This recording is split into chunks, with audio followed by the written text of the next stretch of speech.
the matchup for the UFC lightweight division title.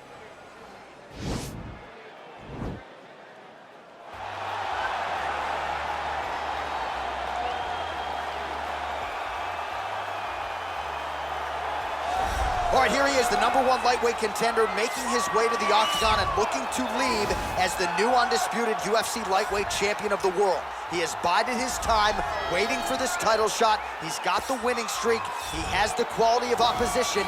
Now he's fighting the #1 guy in the world. He believes he's the best. Now his opportunity to prove it, just a few minutes away.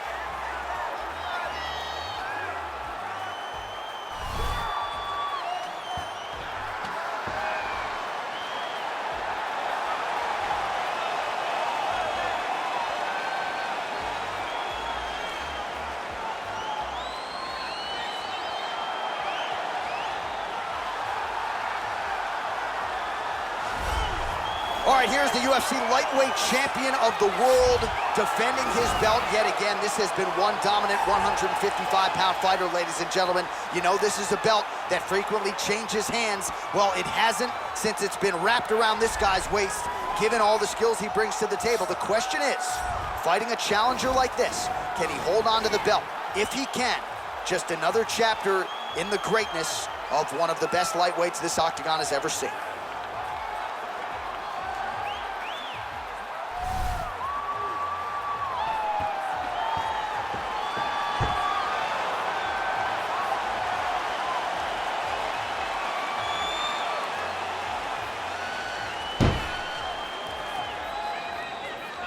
Our tale of the tape for this, our main event of the evening.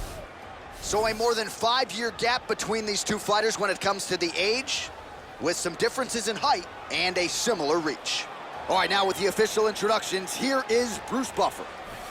Ladies and gentlemen, this is the main event of the evening.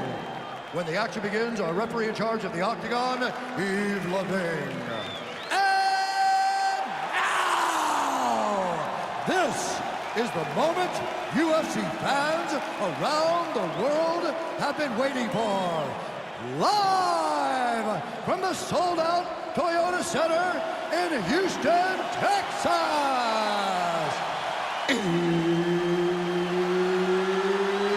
It's time!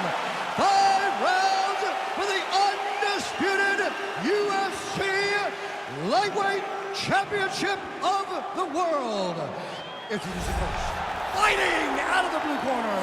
This man is a kickboxer, holding a professional record of 20 wins, 6 losses. He stands 5 feet 8 inches tall, weighing in at 135 pounds. Fighting out of Woburn, Massachusetts, presenting the challenger, Rob Font.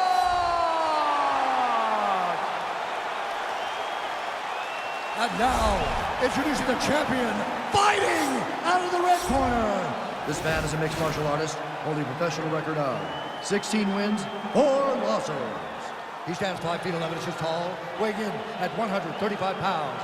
Fighting out of Aurora, Colorado, presenting the reigning, defending, undisputed UFC lightweight champion of the world, Cory Sandhagen.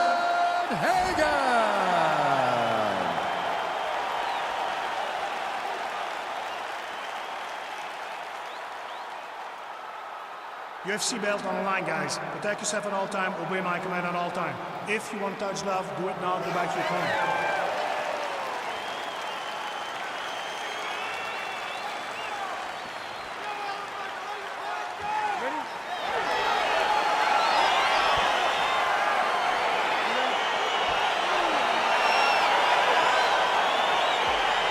Crowd getting excited as this fight gets underway, and you hate to call any fighter on this UFC roster a specialist, but on one side, you have a definite striker taking on a true 5-tool player. And you see a guy in the striker who knows exactly who he is. He knows where the fight needs to be. He knows what he has to do in order to be successful. Let's see if he can keep his opponent off of him. Big punch lands over the top. How's he gonna follow this one? Big leg kick lands. Mixes it up nicely in terms of staying heavy and also staying active. They're certainly getting after it early. And they separate.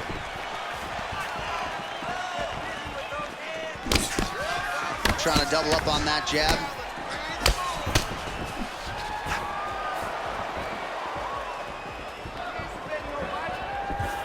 Oh, he lands a huge kick here.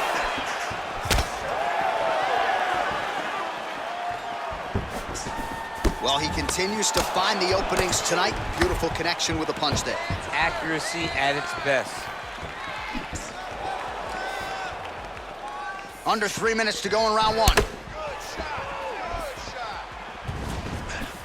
Well, if you're going to leave your body that wide open, you're going to pay the price, and he certainly did there as his opponent lands flush to the midsection. Ooh!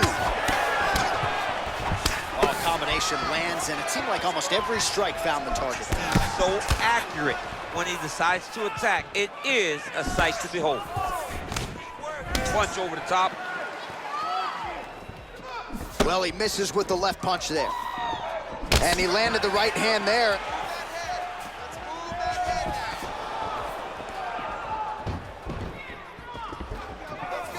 Just misses there with the left.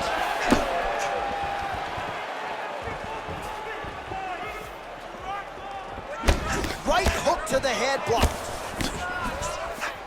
Oh, how about the head movement? Slips his head off the center line and then rips back.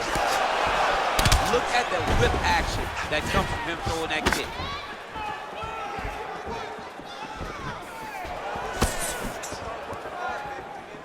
Just misses with the jab there. Big, powerful punch lands. Now he gets back to range. In the clinch. Big body punch, digging his entire hip into every single strike. Oh, nice jab by him there, and I guess on the other side, hard to get your offense going when your head keeps getting snapped back like a Pez dispenser. Every time he tries to go forward and use his own offense, the jab is stopping him in his tracks. He's doing a great job of fighting behind him. He's got to be careful dipping his head when he's throwing that jab.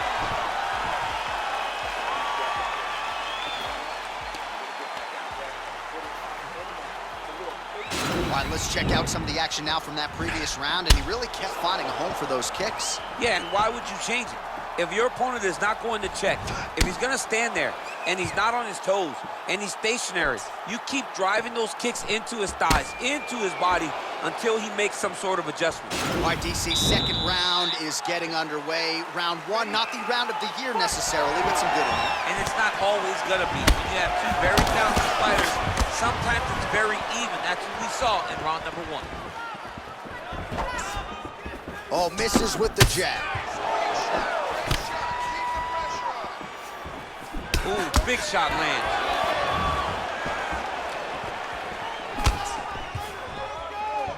Some nice back and forth action here. Oh, and there's a land with the kick, so certainly a good sign for him there. When that's working, you know he's in for a good night.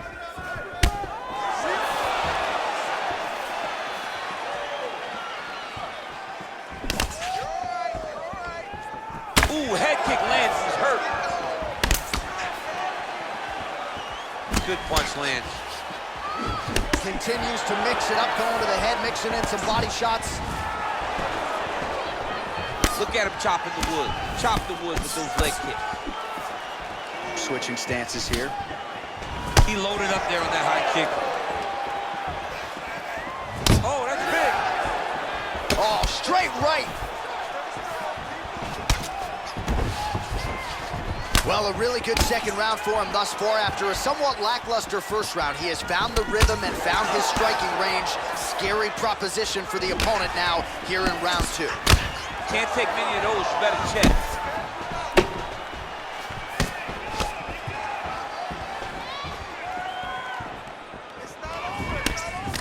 Ooh, what a punch.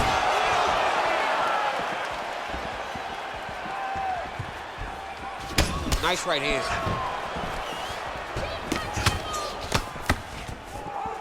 Big head kick. Sound defensively blocks the shot.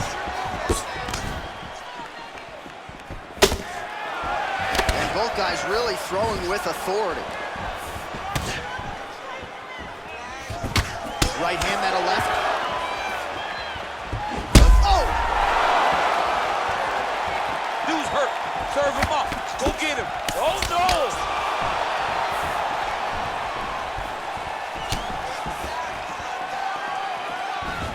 Starting to do some really significant damage to the body here. Another strike lands there. DC didn't take him long to find his range here tonight, huh? His timing is on point. Nice punch land. Look at how he turns his hips into that leg kick.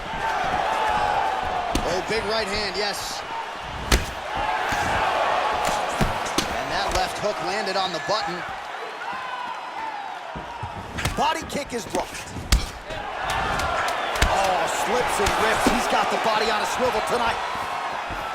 Oh, that's a beautiful kick right there. I don't know if you've ever been kicked by a mule. Probably feels something like that. It has to. This guy is landing this kick with so much force.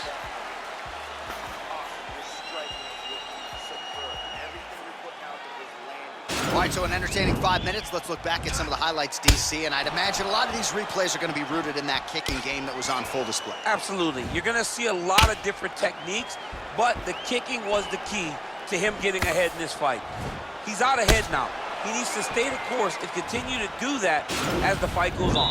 All right, here we go as our next round gets underway. His strong leg packs so much power that even when he doesn't throw it full throttle, you see he's able to inflict damage. We'll see if he can keep it going here in this round. He doesn't throw it full power, but even when he feints it, he draws out reactions from his opponents because they don't want to get hit with any more of those kicks. It's a sight to behold.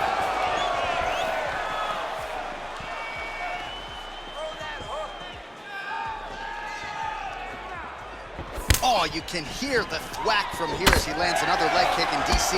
Now we're seeing visible damage as that leg starts to redden up. And now you start to see the damage. And now you start to see the limping of the opponent. Watch as he gets kicked in the leg, he's turning away. He can't even get any pressure on his front leg. Yeah, looks a little wobbly on his feet. He's hurt. He's hurt. Back to the feet. Looked like it did stun him a little bit. Whoa! Oh, he's hurt bad. He's hurt bad, John. He's got to press him. He's got to go chase that finish down now. Just over 3 minutes to go in round 3. All right, he's got the hooks in, DC, working off of his back. Now look for him to attack the neck of his opponent to try to get the rear choke. Well, you see all the grappling repetitions here. Just beautiful movement, seamless transitions on the ground. Over and over, these guys are doing things that you see in every jiu-jitsu gym around the country. Outstanding ground and pound here. Somewhat of a lost art in MMA, at least in terms of making sure that every strike counts. Not an issue for him. He's making every single one of them. Now the guy's got armbar. He's attacking it on it. Attacking armbar. Continuing to try to manipulate the head here. And this might just be a matter of time.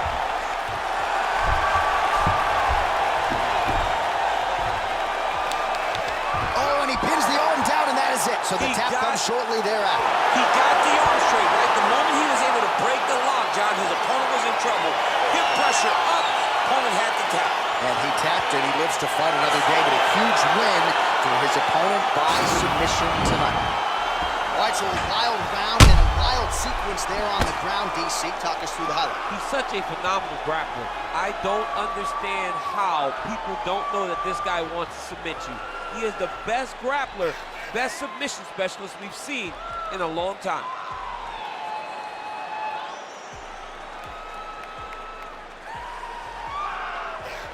Well, ladies and gentlemen, there he is, the UFC lightweight champion, and I'm not sure any 155-pounder could have held up under the onslaught here tonight. He wins the belt by way of submission.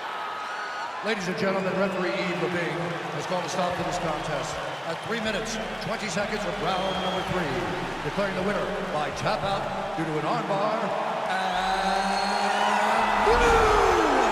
UFC lightweight champion of the world, Well, tears of joy and hard to blame him. We have a new UFC lightweight champion. The celebration is on, and a life's mission comes to a head tonight as he gets it done. He knew he was going to get it done. He told us all